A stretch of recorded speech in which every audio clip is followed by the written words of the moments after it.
think a lot of people are becoming kind of curious about stuff that breaks the chain a little bit and and approaches stuff a different way, and prog absolutely does that.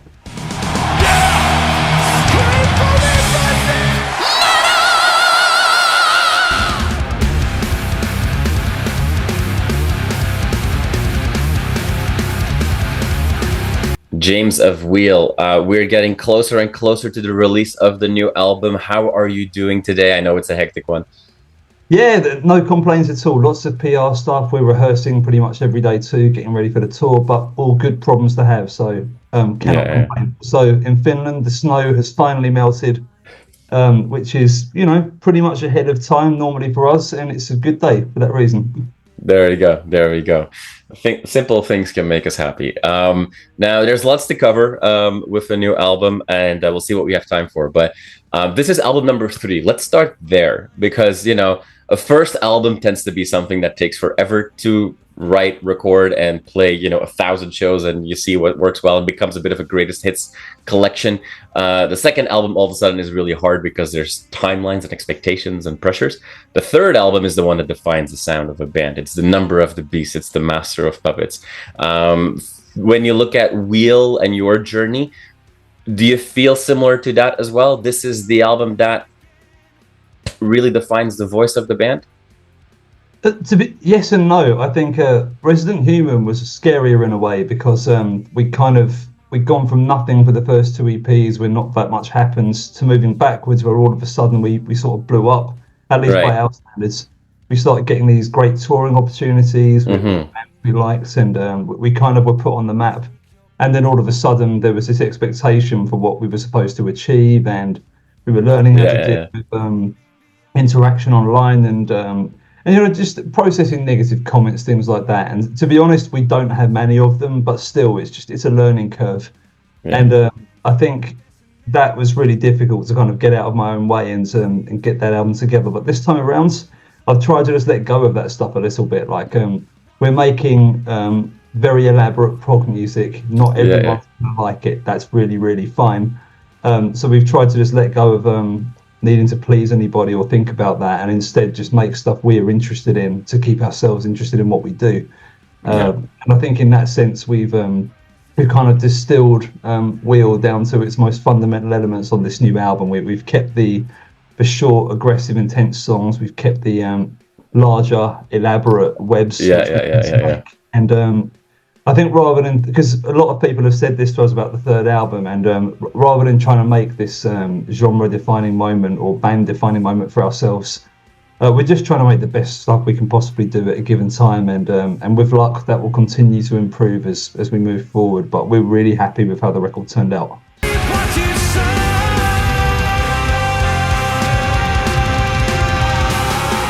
Wheel is also not, it seems, not afraid to allow yourselves to just rock for a moment, which is not always the case with prog bands, unfortunately. Do you feel that way as well? Because I sometimes get a feeling that, you know, prog, and no matter if you call it prog metal, prog rock, or whatever, but progressive music should all be about like doing what you want to do and bending the rules. But then at the same time, there seems to be very few genres out there that have more rules and expectations than anything that has, you know, the label prog slapped on it. How do you feel about that balance of like, well, people expect this from prog, but we also just want to play. Empire, one of the singles, is a perfect example of that. It's just a good rocking song. It doesn't have to be like crazy 25 minutes of 5,000 layers and so on. Well, how do you feel about that? I think we're always very mindful about if we want to make a song that's 10 or 12 minutes long, we really want to make sure it's worth people's time and effort to dig into it. And, I think on the surface level, that the thing that bothers me the most always is making sure you don't need a music degree to enjoy it. That we like to kind of use the vocals to shoehorn in these crazy and all this stuff happening under the radar, which is in our music. And for people who care to dig deeper, you know, there are some nice surprises along the way, and there are these points of connection throughout the music that you can find. But first and foremost, it's supposed to be fun and it's supposed to be entertaining. And I think if it is, we're not doing our job properly. So I think prog metal especially is a really weird genre title, because if you think about it, all of the biggest bands in the genre don't sound much alike each other at all. Right. Which you could argue is very prog, but also prog is a genre of its own with its own tropes, as you say. You've got the kind of gent sub part of that, which definitely has its own stylistic similarities, and then you've got the more traditional proggy metal stuff like Dream Theater, and then you've got stuff kind of in between. And I think for us, it's all about the song first. We love these interesting interwoven ideas, but it's got to be a great song. Otherwise, we're not motivated to get that to the finish line. I see it in your eyes. The friction is palpable. For me, so far, I've had a chance obviously to listen to the full album, and for me, Submission and The Freeze, which are the two longest songs on the album, so far are my favorite songs. But I like that you guys have these shorter, more, to the point songs as well. For you, what is more difficult, writing a long song that stays interesting, or a short song that is just an essence, if you will? Like, that must be a very different muscle for you as a writer.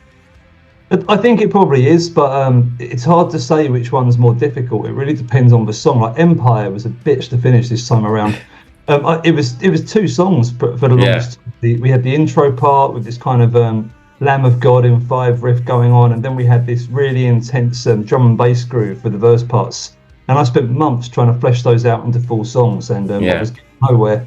Until our drummer said to me, have you tried just putting those together? The meters might be very different, but the tempos are close enough, it might work. So that one took absolutely ages. But then again, in contrast, the long ones take absolutely ages too. Like the original ideas from The Freeze and Submission, both of those date back to 2019. The kind of first 2 or 3 minutes of each song. And just trying to get that journey to distill down to at least what we think is perfect. So we had something like 2 hours worth of ideas for each song. Right. And I was just cutting and chopping and changing these ideas, and right up to the last moment, we were putting bits out and adding bits in. And I think especially for those longer songs, as you say, like I think it's really easy to kind of go down the line of this is extremely prog and it's really weird, but kind of missing the point of it also has to be a song. Right. So, for example, the vocals in The Freeze it took me ages to come up with something good for that, but it needed something very simple and repetitive to go with this ridiculous story that's being told through the structure, and to kind of make it a single song rather than this constantly evolving thing. That's Solutions like that, there's not really a handbook on it, and I think every time, especially with the meters and the polyrhythms, it's kind of like you've got to learn a new language while you're writing it. So it really takes a lot of experimentation before you get the best out of those ideas.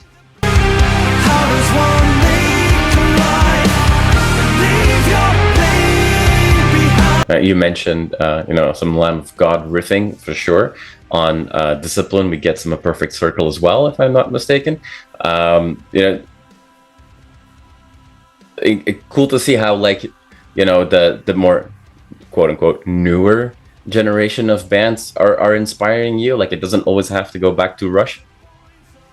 Yeah, I think I just like lots of different kinds of music, and same with the other guys in the band. Like, we don't really set limits on it based on what genre it is. I think maybe also just because we work in prog and we live and breathe it, and we tour with bands who play it too, that increasingly we're listening to music outside of that genre and expanding into new things. Like I was quite inspired by Kendrick Lamar's latest album, for example, or just the kind of vulnerability I think that came across. It was a bizarre record. It kind of felt like Radiohead made a hip hop album, and I mean that as a compliment. It was really beautiful in a way, but it was also very human. It was like you could see everything, scars and all, and that made it even better. So trying to put kind of a bit more of myself in that way into some of the lyrics in the songs, that's been something I've been I didn't realise, but I've been holding back with that in the past, and out of my own way with it this time. So I think always just trying to find something new which will take us in a new direction is it's always the way it goes. We're looking for bits of inspiration from wherever we can find it. Yeah. Now, you mentioned to just dig a little deeper on that vulnerability piece. Another way to be vulnerable is to share with others and allowing them to give feedback on you. And you mentioned that your drummer Santeri did exactly that for Empire. To hey, maybe you should try to do these two songs that you're trying to make, combine them. That you say that, you know, sharing your vulnerable side in your own writing is something that you're trying to do more of, that approach of allowing others to really direct your artistic vision, if you will. Is that something that is also somewhat of a newer muscle? Like, if I would have asked you 10 years ago, would you let others in like that? Or how did that happen? Maybe not when I was young, but I think since the start of Wheel, that has absolutely been part of the deal. That the first EP we did were songs I'd written when I was at university in a previous version of this progressive metal band. And they were sitting on my computer gathering dust, and I basically decided, well, you know, might as well let these guys have at it and see what comes out.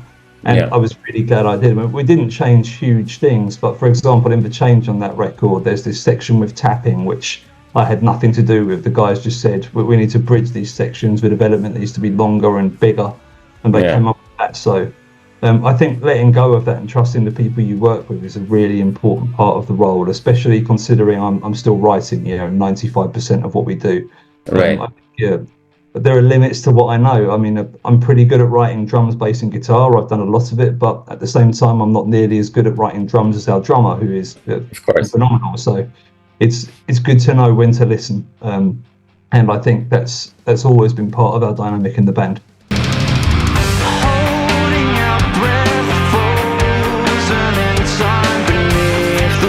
You are going to be very busy, not just with the album release, but you are starting first here in North America a tour most of May and also some June, I think. You'll be extremely busy, and then I think in the fall you're going to do that again in Europe as well. So there's going to be a lot of stamps in your passport by the end of this year. What can we expect from this show, given that you know, the sound obviously has continued to evolve? You're a prog band, you've got some songs that are 10 minutes long. You can't unfortunately play every song you've ever written, even if you're headlining. So what should we expect from the shows? It's definitely a mixture of stuff from across our portfolio, and particularly because we've only been supporting when we've come to North America before. I mean, specifically, we haven't been to Canada before. That's new for us. But I think we just tried to find a mix of stuff that represents us well from across our career, because I mean, even though we kind of feel like a relatively new band still, we've done 3 EPs and 3 albums at this point, so we've got lots and lots of stuff to choose from. And we've had to make some pretty brutal choices about what to keep and what to cut to make the set work. But I don't think people will be disappointed. I think there's lots of fan favourites are in there, and I think we've got some nice surprises as well. All right, awesome. Well, let's just say apart from your show in Toronto, which I think is May 10, here in the Adelaide Hall. What is there one particular one in this headline run for North America that you're really looking forward to? I think probably Canada, just because we haven't done it before. That's new for us. Canada's very, very exotic for us, sitting over here in Finland. So I think it'll be an amazing experience to come over and see the place. And we've had a lot of comments online from Canadians, and clearly people are into the music there, which is awesome. So coming over there and meeting some of the fans and just getting to play a longer set and not supporting for a change, that's going to be great for us.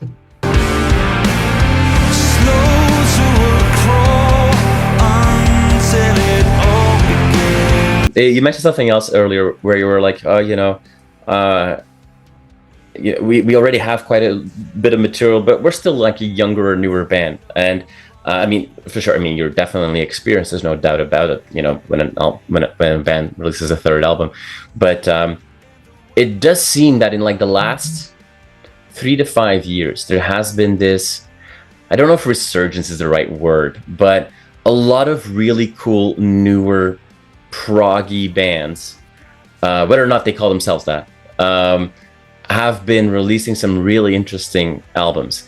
There seems to be a whole new generation. Do you also see that reflected in your crowds? Like, because I have a feeling that when you gonna play these songs, it's not gonna be all, you know, people in their 50s and 60s, but it's gonna be a much younger crowd than that. Do you see that there's something brewing?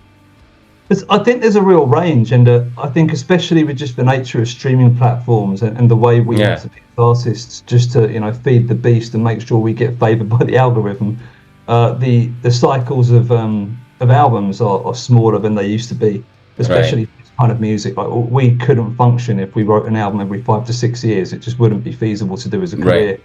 and that would become just a hobby at that point.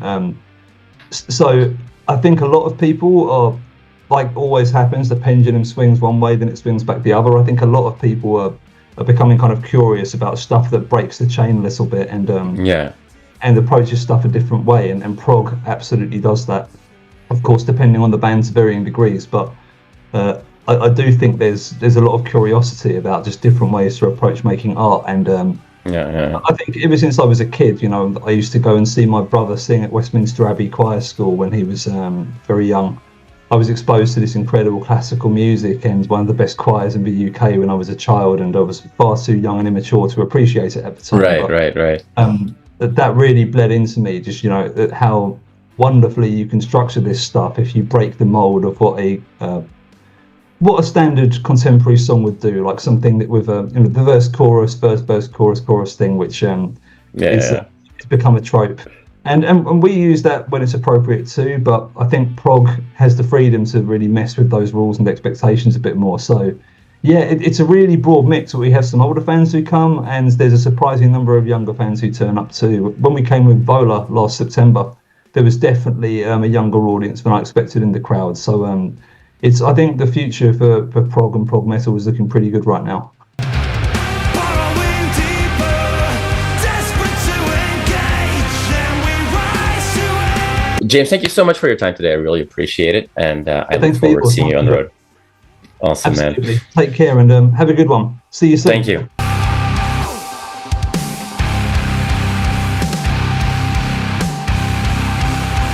You are awesome for watching this video. Click right here to see more content like it and subscribe to the channel.